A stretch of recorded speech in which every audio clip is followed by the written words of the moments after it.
On the show today, we will explore how the United Kingdom can be a better ally to Africa. As always, you can join the conversation with the hashtag #BeyondMarkets. Follow my Twitter handle @Onyi Sunday. Now, trade and investment are some of the top priorities as the United Kingdom's Africa Trade Commissioner embarks on her tour of Africa.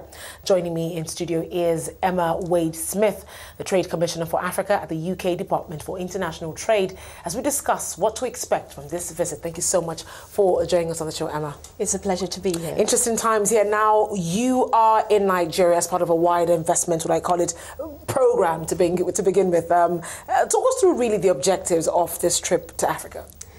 Well, I'm based in Africa, and so I spend quite a lot of my time travelling around the continent, really trying to promote the UK's business capability, the UK's business offer into Africa. So this week, I'm actually focusing on West Africa. So this is the end of a three-stop strategy. So I've been in Ghana, Côte d'Ivoire, and now Nigeria, and really trying to better understand the opportunities that there are across this extraordinary region, and to match those with UK business capabilities. One of the things I see wherever I travel across Africa, and that's been particularly clear to me this week, is this extraordinary range of opportunity that there is. And I think that the UK is very well placed to surge back into Africa and really bring that sort of business acumen, business values to play here in Africa and help create jobs, help to build prosperity. So I want to hear more about these opportunities. Sure. What opportunities have you come across so far? Well, the UK traditionally has been a very strong performer in Africa in sectors like oil and gas, across infrastructure, mining, for example. What we're trying to do is really manoeuvre into new areas, what I like to think of as sort of strategic sectors that really are game-changing for African economies. And that is your sectors like education and skills, things like healthcare provision, technology, which is all around us, and I think particularly clear to me here in Nigeria, just how important technology is to provide that transformational boost for economies that are looking to diversify, that are looking to mature. And the UK has capability and expertise across all of those areas. For example, I was in Côte d'Ivoire, and we were hearing from the government there about the importance of agro-processing. So clearly a huge production of agricultural products, but what we want to be able to do is to work with business people on the ground and transform that sort of core product into something that is of more value, to add more value into the local economy. You took the words out of my mouth there. That's a very interesting point you just made. I mean, trade between Africa and the West, let me put it that way, of course, has been characterized as one-sided. We still have the export of raw materials from Africa as against really the export of value-added product or produce to these other countries. I really want to hear more about this new strategy and how the focus will now be on actually adding value to these products and not just the export of raw materials. Yeah, you know, I think when I talk to my Secretary of State for International Trade, Liam Fox, he's very passionate about the need to understand what African governments are looking for. Clearly, job creation is an important part of every story. But how do we do that, and how do we actually add real value? And I think that that sort of processing and beneficiation is a really important part of the story for us. The Secretary of State, when I've been travelling around Africa with him, has been really keen to talk to governments and recognise that perhaps some of the existing trading arrangements haven't been very supportive of that kind of value-adding approach. And I know that he's very keen to really address that. I think one of the advantages of the UK's decision to leave the European Union is that in the future that will give us an opportunity to really start to engage with our African friends on that kind of question. How can we create the right sort of trading arrangements and frameworks that encourage and incentivise that sort of value add in African economies. And we could probably begin to have a breakdown of the sectors: education, skills, healthcare, technology. Now, when you talk about the fact that the plan is to take the relationship beyond aid, and this time, of course, talk more about trade, let's talk about the impact that this might have on already long-standing projects here in Africa. Do you mean long-standing projects from a development perspective? Exactly. So what's been very interesting for me in the last couple of years is to see this transition that we are making with our international development programmes. And we have a very clear commitment from the British government that it's trade more than aid. And we really want to help Africa move beyond that aid dependency. I think it's absolutely vital. And so what we're seeing is a shift in the way that development money is being used in quite a few countries, including here in Nigeria. Focusing much more on economic development issues. So really helping to address those, the non-tariff barriers, those obstacles to doing more business and to trading and investing. And so we're working very closely with our colleagues in International Development Department to really understand how we can mobilise that money, that funding, to provide for a better business environment. And that in turn then, it not just helps British businesses, but we're very confident in the British offer that we have quality and we have expertise. And so enabling that business environment means that there's more business for everybody, and that's good for Brits and it's good for Africans. Talking about challenges, in a business meeting between South Africa and Nigeria sometime this week, when we talk about challenges that hinder trade between Nigeria and South Africa, perception was a major issue talked about at that particular meeting, how both countries see each other. Is that also a problem between Africa and the UK? I think it's a real challenge. One of the things that we're really focused on is trying to tackle that. It's the perceptions and indeed the misperceptions. So the enduring images that many Brits might have about Africa. And actually what we are missing is this extraordinary diversification across Africa and this amazing energy and the technological revolution that we're seeing across so many different parts of this amazing continent. And I spend quite a lot of my time talking to British businesses to explain to them what's actually happening here. It comes as such a surprise to so many people to hear Lagos is the coding capital of the world, and to understand the entrepreneurial spirit that exists and it's such a strong force. That's the kind of image that I want to be able to express more clearly to the British business community. And of course those that are here already recognise that. That's part of the reason why they're here.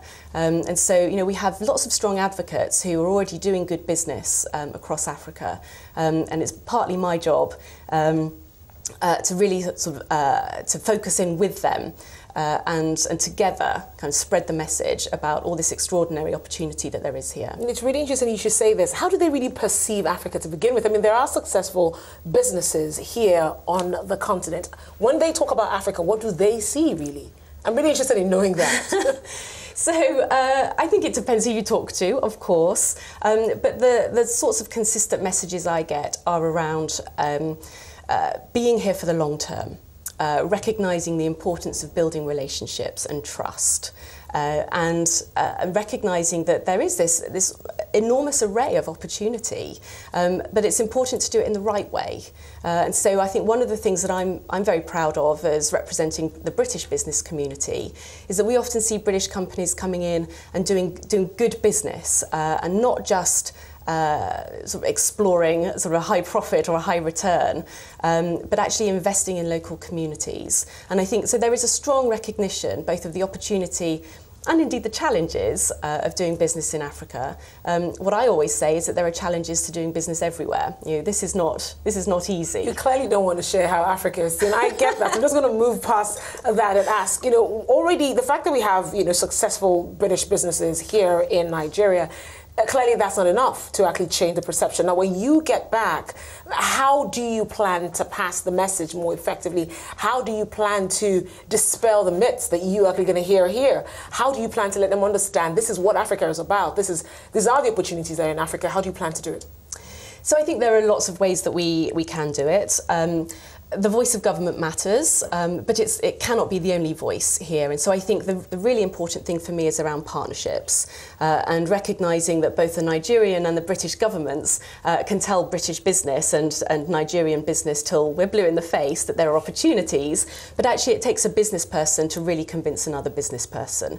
So what we're about is actually really connecting in with the business community, speaking to those British companies that are already here and indeed have been here often for decades, with that long-term commitment, and pulling those stories out and helping to magnify those, so that we use existing case studies, existing success stories to inspire other British business people to come and explore for themselves. I mean, one of the things we find is when our business people get on a plane and they come to Africa, they often find it, they sort of drink the Kool-Aid as well, and they find that all those opportunities are here, and so when they head back to the UK, they often go very excited and definitely coming back, and recognising that the best way to do that is to set themselves up. Just before we take a break, talk me through the strategy to achieve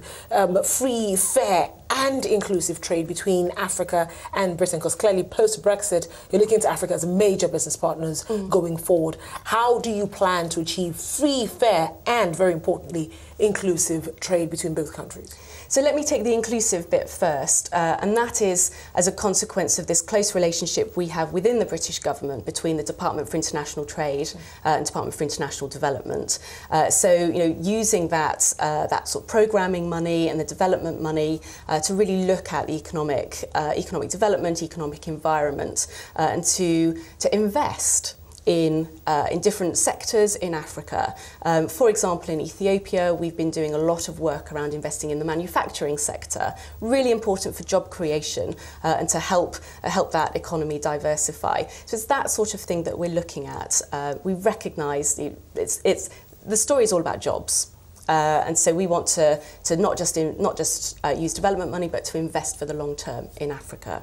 On the free and fair trade piece, clearly the UK, as part of the European Union, has a network of free trade agreements all across Africa and other trading arrangements. What we want to do is make sure that there is continuity in those existing trading arrangements. And then once the UK has left the European Union and we are then able to start having discussions to think about what the future looks like. Are there more imaginative ways that we can improve the trading arrangements between our countries and our nations? Sorry.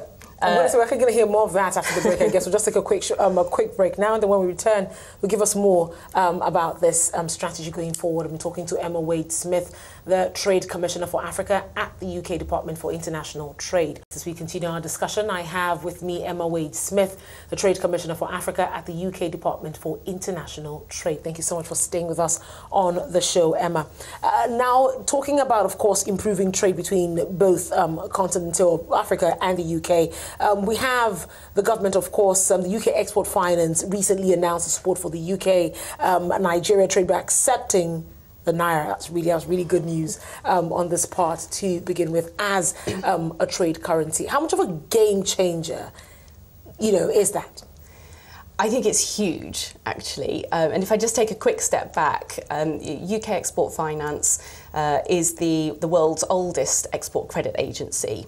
What we've been doing over the last couple of years in particular is really trying to expand the range of products that department offers, and indeed increase the overall risk appetite that we have. So across the African continent, the UK government has a risk appetite of over £25 billion.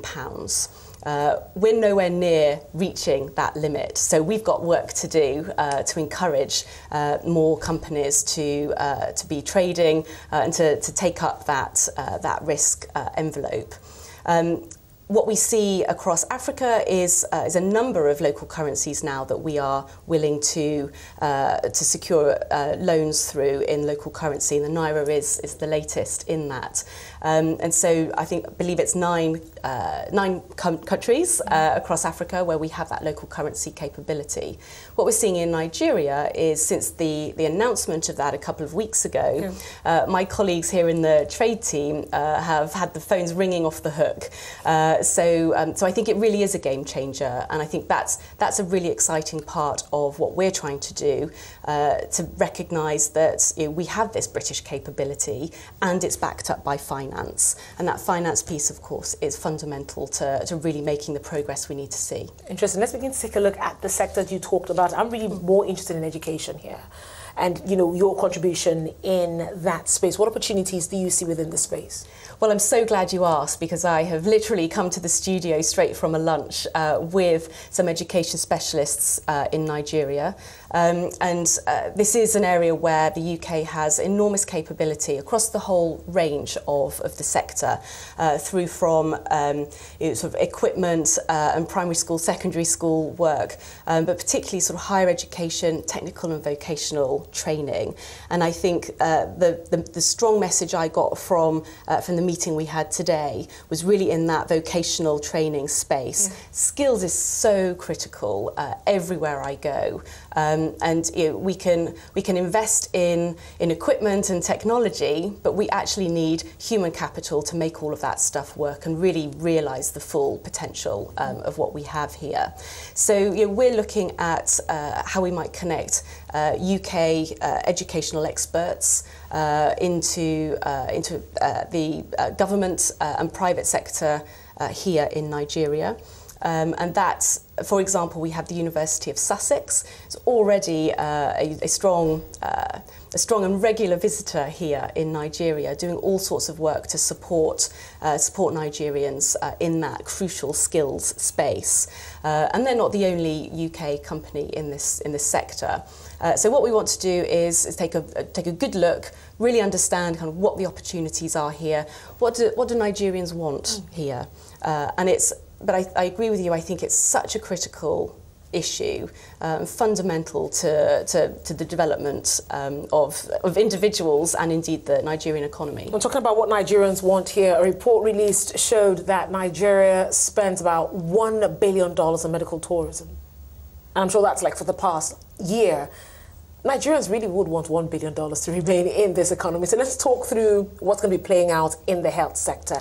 For us to at least curb medical tourism, Nigerians leaving the country to have their babies, to get treated. What are we looking for? What are we going to get from that particular space from the UK? So again, the UK is a world leader in the healthcare sector. We're keen to understand how best we can contribute to improving the healthcare provision here in Nigeria. Is that through building more hospitals and equipping those? Is it through the vocational skills and training for nurses and doctors? But I agree with you. I think as we see our population's growing and urbanising, we see an increasing opportunity here for healthcare provision in the cities and in the towns. But there are also innovations that we can draw on to provide medical care into the more rural areas and the more isolated areas. So we're seeing drones being used to transport medication into previously areas that were previously very difficult to access. So I think this isn't just about replicating what we've seen elsewhere. This is about using the innovations and the technological leaps and really building those into Nigeria's future. Now, talking about improving trade, let's go back to challenges. You've just reeled out fantastic plans that you have for the continent, but then of course we understand there are challenges that will all make this look pretty just on paper and not in reality. What do you want to be done differently, and how closely are you talking with the governments to correct, some of these anomalies that make it difficult to trade freely with the continent, and of course for Africa as well, trading with the UK? Yeah, so we want to see more exports from Africa. Yeah. And that's not just to the UK, but clearly to increase the intra-regional trade between African nations. Our Department for International Development has been working furiously on this for many years now, really trying to improve the infrastructure connectivity between countries, to reduce the length of time it takes for goods to cross borders. That's a really critical part of Africa's economic growth, I think, is that intra-regional trade.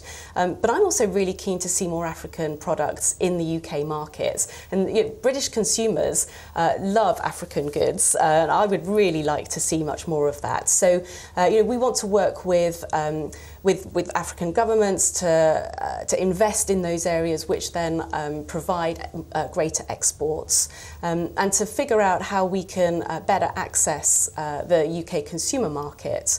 And that's in part through making sure that we've got the right standards and the right regulations that enable that to happen. So there's a whole raft of things that we're working on, from practical stuff to more legislative pieces, and frankly, bringing business people together. And I think one of the things that I find I love most about this job is actually when you bring entrepreneurs and business people together, they just make stuff happen. I'm talking about bringing business people together. Now, African leaders are planning to launch a free trade zone, I guess a continental free trade area, soon. Of course, we already know that's by the end of 2018. Talk us through the impact this will have from a competition, a standpoint here, if that goes through, if that deal is signed at the end of the day with the plans you have in place and then the establishment of a continental free trade zone. How does that really affect your plans and strategy for trade with Africa? I welcome it. Okay. I think that would be absolutely wonderful. I know it's something that people have been talking about for a while, and I really look forward to that progressing.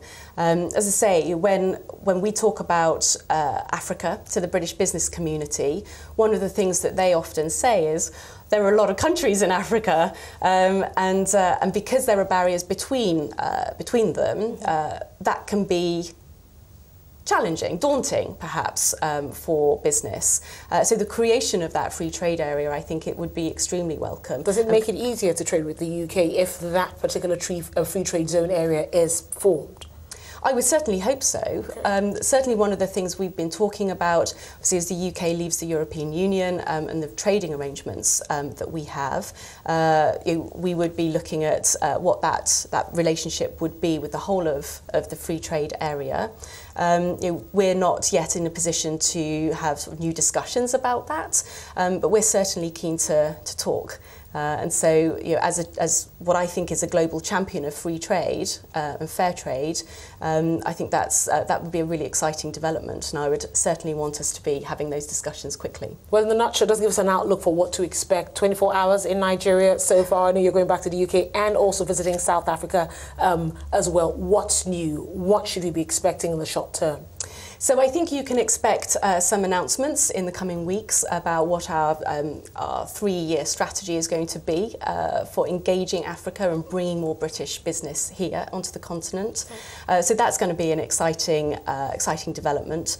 And we're also creating Her Majesty's Trade Commissioner for Africa, so endorsed by Her Majesty the Queen. So I think on the back of the Commonwealth Heads of Government meeting in the UK next month, we shall see some really exciting announcements there. Fantastic. Keeping our fingers crossed on that particular story. Thank you so much. I've been speaking to Emma Wade-Smith, the Trade Commissioner for Africa at the UK Department for International Trade.